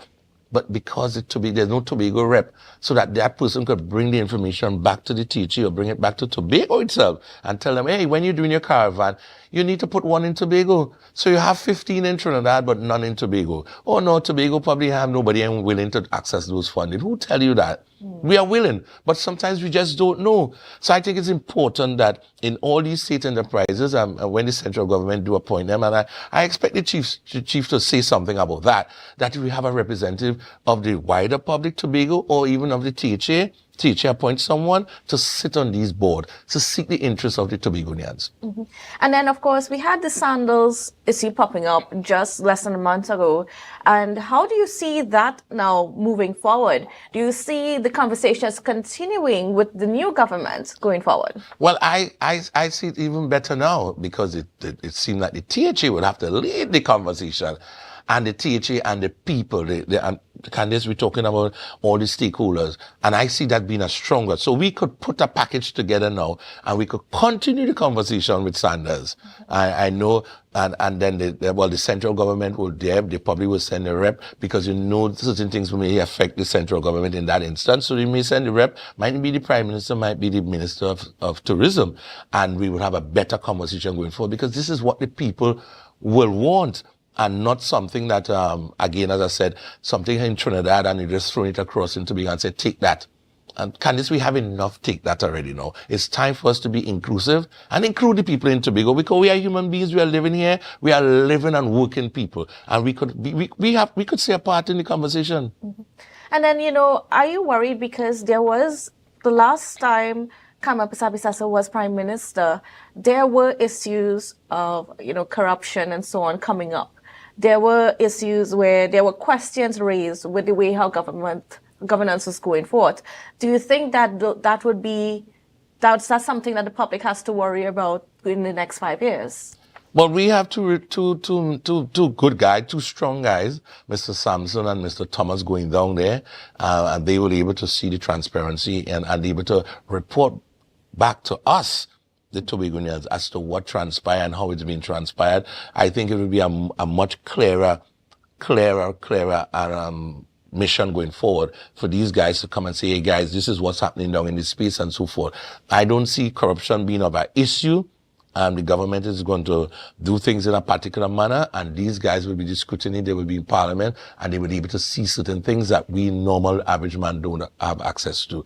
And I'm comfortable. I'm feeling very, very comfortable. I know the two gentlemen, Mr. Sampson, I know him quite well, and Mr. Thomas, and I know these guys, they may be newbies, but trust me, the energy those guys have, I don't even have half that energy to go down there and fight for Tobago. And I'm happy about that. Now, one of the things that I know the business community was very adamant about the need to us to have that tourism standing committee again, because of course that is the base of our economy here in Tobago, and we didn't have that for the last 10 or so years. Do you think that that would return to the space? Well, it's something that we mentioned, and I think the new Hotel Association is a new president, and something that he echoes. And I mean, once we come together as stakeholders and we can make that utterances to the THA, and we see how that information could be transcend down to the central government to see, hey, we can't work in isolation anymore. We are all players in the game. Let's sit around the table and plan tourism as an industry. This is not a pickup side. This is not a way, doing gardening and doing a little thing on the side. No. This is real business. This is an industry. Let's grow the industry properly. So we have to have all the stakeholders. We build a terminal building and we have no workers for the building. Now we're looking for workers. Airport authority all over the place looking for workers. And what about all the technical and all the engineering aspect of that airport? We should have been having that training going on while the airport is being built. No, you build the building now and the building is there, beautiful, no workers.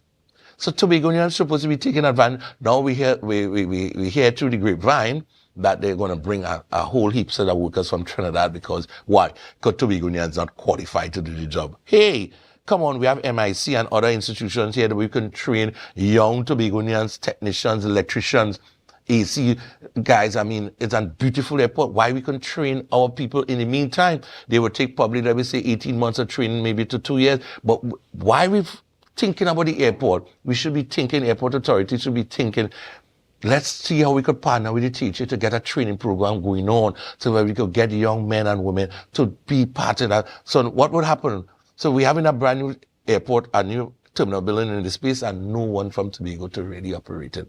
So we had to be imported workers. And those are the things we're talking about, candidates. So somebody was not forward thinking. And all the pick on in and think about what Tobago needs. So tourism industry is a holistic thing. And you had to think about all the things when folks come to the island, what they do. So you had to think about your spaces, the plants and the type of plants we have on the island presently, and the plants going forward.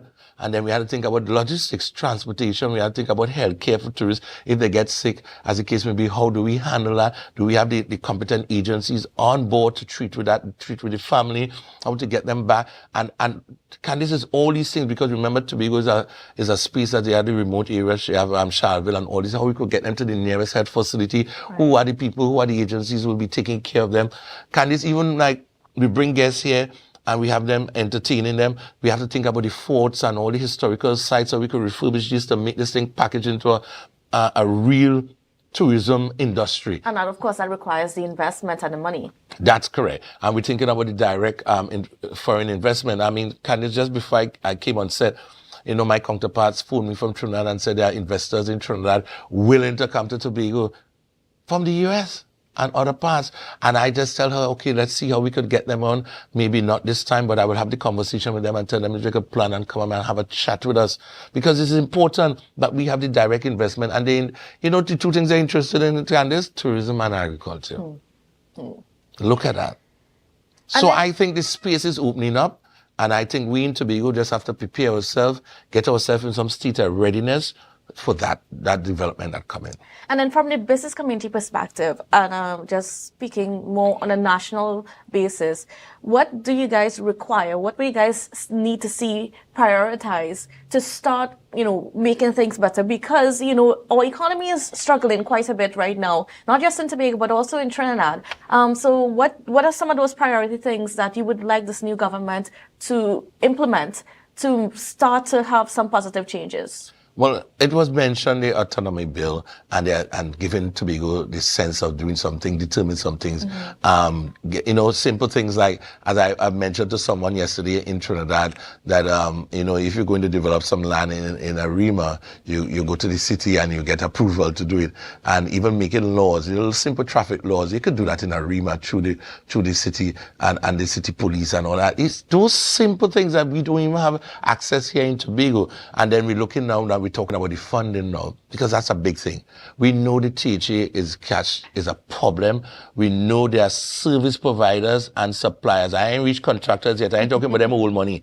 I'm talking about present day service providers and suppliers that struggling to get payments of outstanding bills going by. We have members and other members of the public who come to us and telling us, oh God, help us see what. Some of them don't want to talk, I don't know why, but I could talk on behalf of them, my backboard, that yes, they do business with the THA and they're not getting paid on time and they have outstanding bills, but the THA have an issue with cash. And we are asking the central government realize what's happening in this space with the THA and give them the relevant funding to assist in that cash flow that we're talking about. Even up to the oil spill, we have contractors who haven't been paid as yet. Some get some funding and some have outstanding funding. So simple things like this, Candice, I think the central government will look at, and I have faith. I have faith in that new central government that they will give Tobago something. Mm-hmm. Now, I remember one of the things that Mrs. Prasad-Bissessar was focusing on just before she left office was establishing growth poles around the country. And there was one that was supposed to be established in Tobago, particularly Crown Point area and so on. Is this something that you think should be revisited and be improved or whatever the case may be? Definitely. And and again, as I said, the THA now is preparing the fiscal package, and I think some of those ideas are great that we should put into the fiscal package because they're going to send that down to the central government, and that would be giving the central government an idea of some of the things that the Tobagonians want. And I see now the THA is doing a bit of consultation, putting together stakeholders to speak to things within that fiscal package. And I applaud the Secretary for Finance for that step. That's a bold step. So you get it to be inclusive. So the package that is going to be presented in Tobago will not just be just what the Tobago House of Assembly wants. It will be what the people, and I mean, she's going from Lent, she's going from Sharville to Crown Point, all the people, all the village council, all the different associations getting the information in. So when she delivered that package come in, I think it's in June, it will be Tobago. It will not be the THA. This will be Tobago wants for the THA. And that's sending that down to the central government. And I think that's a good move. I applaud that effort. It's a great move that we have some say in what happens in this space. And how do you see a relationship between the Chief Secretary and the Prime Minister? Because, under Chief Secretary of London, there were complaints. But now we have Father August in there. What do you think that relationship is going to be like? I see they're having a very good relationship. I think since the night of election, I think he picked up the phone and gave her a ring and tell her congratulations and because Candice, that's how it have to be, That's how it have to be. The Chief Sec and the central government and the Prime Minister have to be talking, We can't, I think and I talking out of politics, but I think they ought to have a conversation. The country is still Trinidad and Tobago. And I think if we have such a nice relationship, and we know Prime Minister, Madam Prime Minister, these are the things that are affecting us. I know things is hard in Trinidad. Yes, we know they're going to reach probably an empty treasury or whatever the case may be. Things will be tough, but here you could put aside something for Tobago. Out of the 10, we could do it 2.